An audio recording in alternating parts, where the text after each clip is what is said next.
The morning air in Harmony Creek, Connecticut, was chilling and damp, thick with the scent of dew and wet earth. Ricardo, 62, a school bus driver for over 3 decades, felt a shiver unrelated to the weather. As he turned the ignition of the old yellow Ford, a vivid, terrifying vision overwhelmed him. The bus, with children's laughter still echoing inside, was swallowed by a furious torrent, the muddy water dragging it like a toy, headlights submerged, hope draining with every bubble that rose to the surface. An icy cold swept down his spine. This wasn't a nightmare. It was a warning. The smell of diesel and the damp air filled the bus cabin, a routine Ricardo knew by heart, every engine vibration a familiar sound. But that day, every turn on the usual route felt like an invitation to the abyss. He saw creeks overflowing, gutters becoming small rivers, swallowing fallen leaves and small branches. The premonition hammered in his mind, a frenetic rhythm of warning. The sound of the fine rain on the windshield, which was beginning to intensify, was like a war drum announcing the inevitable. "I can't go that way," he murmured to himself, his hands clenched on the steering wheel, feeling the worn leather of the wheel under his fingers, a familiarity that now brought discomfort. The first stop was on Elm Street, in a quiet neighborhood of Victorian houses and well-kept gardens, characteristic of rural Connecticut. The damp asphalt reflected the pale morning light. Little Sarah, with her golden curls and unicorn backpack, waited for him at the stop, protected by an ancient oak whose newly yellowed leaves swayed gently in the wind. "Good morning, Mr. Ricardo," she exclaimed, her voice sweet as honey, a sharp contrast to the icy anxiety that dominated him. He merely nodded, a forced smile on his lips, barely forming. Panic grew, a tight, painful knot in his stomach. The idea of taking those children, with their whole lives ahead of them, into the path of death was unbearable, a burden too heavy to carry.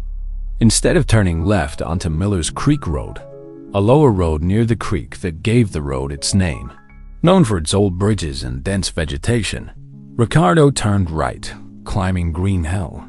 It was a longer, winding route with sharp turns and dense trees that seemed to whisper ancient secrets, forming a tunnel of foliage over the road. But, significantly, it was a higher route, far from the riverbed, offering a sense of security he desperately sought. The roar of the old yellow Ford's engine, once familiar and comforting, now sounded like a mournful warning, a premonition, and the ozone smell of the impending rain mingled with the dampness in the air.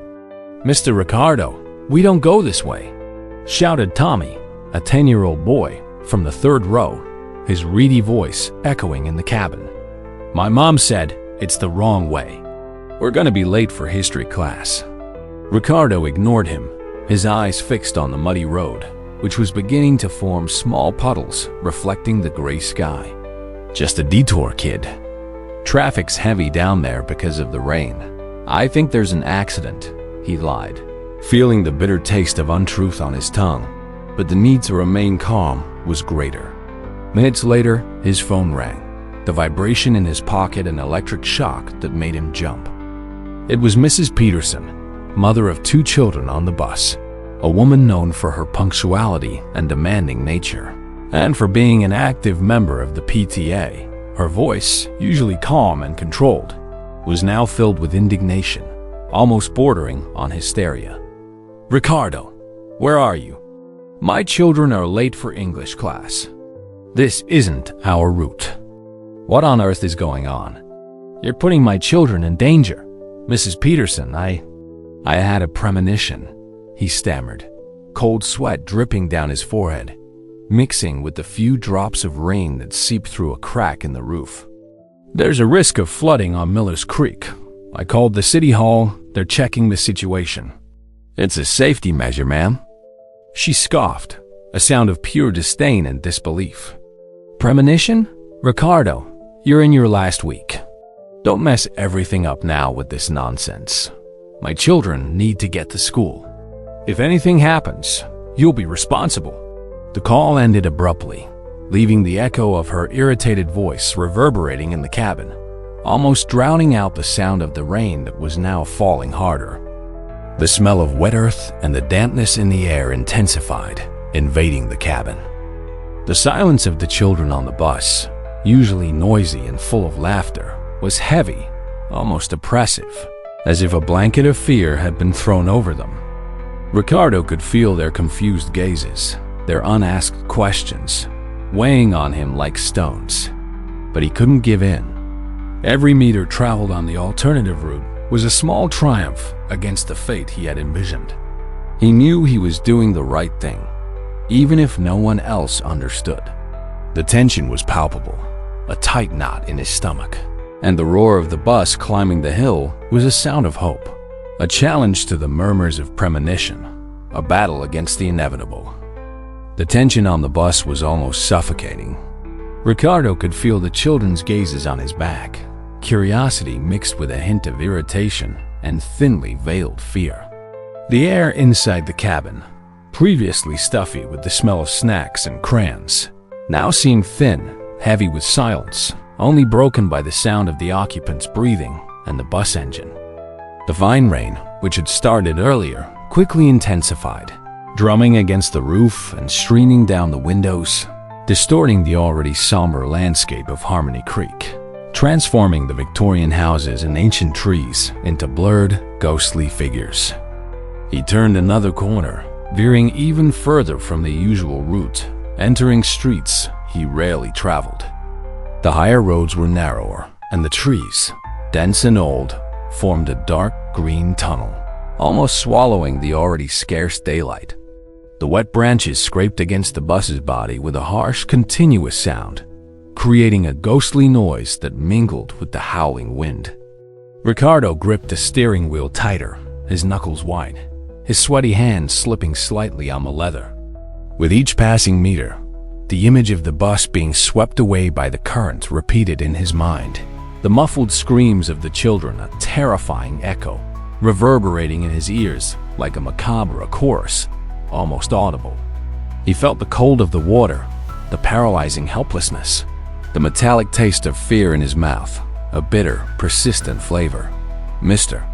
Ricardo, my dad's going to be mad," shouted Kevin, a teenager in the back of the bus, his voice choked with frustration and a threat of panic. "We're really late. Math class must have started already. He's going to ground me." Ricardo took a deep breath, trying to stay calm, his voice firmer than he felt. "I know, Kevin, but I'm trying to avoid a bigger problem. Trust me, sometimes the long way is the safest way." He couldn't explain what he felt, the weight of the premonition, the certainty of imminent danger. How could he explain the vision of a disaster that hadn't happened yet, but that he felt with every fiber of his being was lurking, like an invisible predator? The mere thought of trying to verbalize it seemed ridiculous. The bus radio, usually tuned to a local news station that played light music and traffic reports, was silent, and the quiet was interrupted only by the sound of the engine, the drumming of the rain, and the strong wind. He called City Hall again, the phone ringing incessantly before going to voicemail for the third time. "This is Ricardo, bus driver number 7, he left in the message, his voice choked with urgency, almost pleading. "I insist.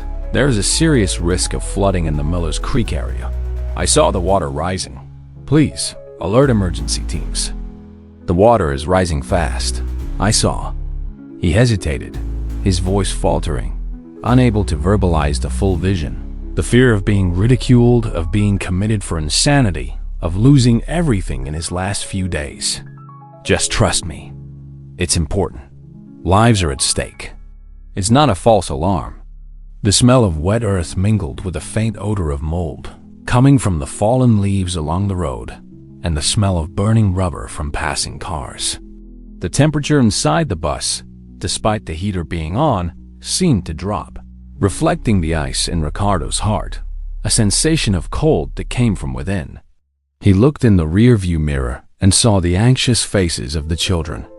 Some stared at him with distrust, others with curiosity and a certain fascination, and the youngest, like Sarah, seemed on the verge of tears, her large, bright eyes reflecting the general apprehension, small mirrors of his own fear. He knew he was risking his reputation, perhaps even his retirement, which was days away from becoming a reality. But what were a few extra weeks of work or the reputation of an old driver compared to the lives of all those children? With every turn, every ascent, he prayed, a silent, desperate prayer. He prayed that his premonition was just a hallucination of a tired mind, a product of pre-retirement stress. But he prayed even harder that, if it was real, his alternative route would be enough to cheat fate.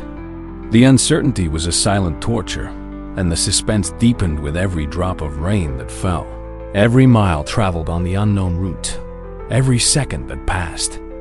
Time seemed to drag on, each second an eternity, stretched and heavy. With every traffic light, every intersection, Ricardo felt the tension tighten further in his chest, like an invisible hand strangling him, preventing him from breathing. The city of Harmony Creek, usually bustling and noisy, with its vibrant local businesses and the murmur of hurried people, seemed strangely silent on those back streets. Only the sound of the constant rain, now a torrential downpour, and the monotonous hum of the engine broke the silence, creating a somber, threatening melody. The wet leaves on the trees brushed against the bus as it passed, creating a sibilant sound, almost a whispering warning, as if nature itself was alerting him to imminent danger. He continued to follow the higher roads, ignoring the occasional protests from the children, which now amounted to murmurs and sighs of impatience, and the furious calls from parents, which now seemed to have dwindled. Or perhaps the phones had stopped working with the intense storm. His phone had stopped ringing altogether. Most likely, the parents had given up, assuming he was having a pre-retirement senile fit, or that they had already called the police. The thought made him let out a bitter, lonely laugh, almost inaudible above the sound of the rain. Let them think what they wanted, as long as the children were safe. In the rearview mirror, he saw Sarah drawing something in her notebook, her brow furrowed in concentration, oblivious to the imminent danger, in her own world of unicorns and rainbows. Tommy and Kevin argued in low voices about a video game, their voices muffled by the sound of the rain, their childish concerns so distant from his own. Despite the delay and the unusual route, their youthful energy seemed unshakable, a ray of innocence and hope in the midst of that gloomy scenario. Ricardo felt a lump in his throat, a squeeze of emotion. He couldn't fail them, couldn't allow his premonition to come true. As the bus climbed a steep hill towards Washington Avenue, one of Harmony Creek's main thoroughfares, Ricardo saw a police car with flashing lights in the distance, blocking a cross street. A pang of fear hit him, chilling his veins and making his stomach churn. Was it because of him? Had City Hall taken him seriously, or were they just investigating a crazy driver in his last week, about to be arrested for insubordination? He swerved away from the police car, taking an even narrower side street that barely fit the bus, its sides brushing against the wet bushes. The smell of gasoline and wet tires, mixed with the metallic smell of electricity in the air, filled the cabin, mingling with the earthy aroma of the rain, an olfactory cocktail of danger and wild nature.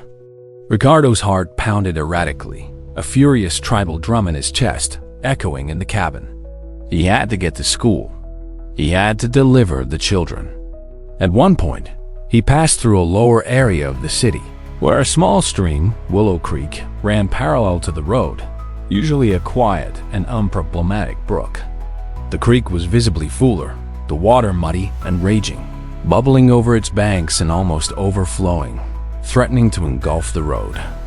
He accelerated, feeling a shiver run through his entire body, a chilling sense of recognition. The premonition wasn't about that creek. It was about Miller's Creek, a much larger torrent known for its dangerous and sudden floods. But the sight of that furious water confirmed his worst fears. The floods were real and happening, and he was cheating fate 1 meter at a time, weaving his way through a labyrinth of invisible danger, guided by a disturbing vision. The school, Maplewood Elementary, seemed like an oasis in the midst of the storm, a fortress of safety. The lights from the entrance shone through the mist of the rain, and he could see the figure of Principal Davies, a tall and stern woman, standing at the door. Her expression of impatience clear even from a distance, but now also with a touch of relief. Relief flooded him, warm and welcome, almost bringing tears to his eyes.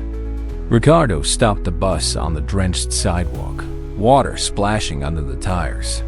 The children, some relieved, others still confused and a little disoriented, began to disembark. "See you tomorrow, Mr. Ricardo," said Sarah, her innocent smile a ray of sunshine amidst the tension, a balm for his soul. He merely nodded, unable to reply, his throat dry, his voice caught, his lips trembling slightly. His body was shaking, exhausted by the adrenaline and the fear that had consumed him during the trip. He had avoided the trap. For now. The following days were strange for Ricardo, tinged with a mixture of relief and a strange apprehension that refused to leave. His last week of work as a school bus driver passed in a blur, without incident. He followed the usual route, the children laughing and chatting, their faces innocent and carefree, parents waving from their gates, some still with a look of distrust, but most had already forgotten the incident, absorbed in their own routines. The rain had ceased, and the autumn sun bathed Harmony Creek with a golden glow, making the tree leaves shimmer, as if the town had forgotten the storm that almost assaulted it, a convenient collective amnesia. The smell of wet earth gave way to the fresh aroma of fallen leaves and clean air, the perfume of the season, announcing the arrival of winter. On Friday, his last day, Ricardo bid farewell to the children at Maplewood Elementary. Sarah hugged him, her small arms squeezing him tight. "We'll miss you, Mr. Ricardo. You're the best driver. Come back to visit us." Tommy and Kevin, despite their previous complaints, shook his hand firmly and wished him a good retirement, an unexpected gesture of respect. Principal Davies, softer now, a restrained smile on her lips, handed him a small gift and thanked him for his years of service, a gesture of reconciliation and recognition. That day, Ricardo felt a genuine peace he hadn't experienced in a long time, a comforting warmth in his chest. He had won. He had cheated fate, protected the children. The premonition, he concluded, had been merely a vivid nightmare, a manifestation of his pre-retirement stress, a deception of a tired and overworked mind. He spent the weekend at home, a cozy bungalow with a well-kept garden on the outskirts of town, where the rosebush still displayed their last blossoms. He tended the garden, pruning the roses and mowing the lawn, read detective novels in his favorite armchair with a hot cup of tea in his hands, and enjoyed the quiet and peace of his newly retired life. The air was calm, the sky blue, dotted with a few white clouds, and the smell of barbecue from his neighbors, the families he had watched grow and form, filled the air, an aroma of normalcy and domestic happiness. The feeling of freedom was intoxicating, like a gulp of fresh water after a long walk in the desert. He was alive, safe, and retirement was everything he had dreamed of, a well-deserved paradise. The following Monday, an autumn afternoon with heavy clouds forming on the horizon, bringing with them a metallic smell of storm and the promise of rain, Ricardo decided to pursue one of his favorite pastimes, fishing. He loved the solitude of the lake, the gentle sound of the water, and the anticipation of a good catch, the patience the activity required. Harmony Lake, a few miles from his house, surrounded by pines and oaks whose leaves were already in shades of red and orange, was his private sanctuary. The smell of fresh water and fish, mingled with the aroma of pines and the dampness in the air, always relaxed him, a balm for his weary soul. He took his small rowboat, an old wooden dinghy that had belonged to his father, and headed for the lake. The boat, with its aged planks and peeling paint, seemed an extension of his own history, a link to the past.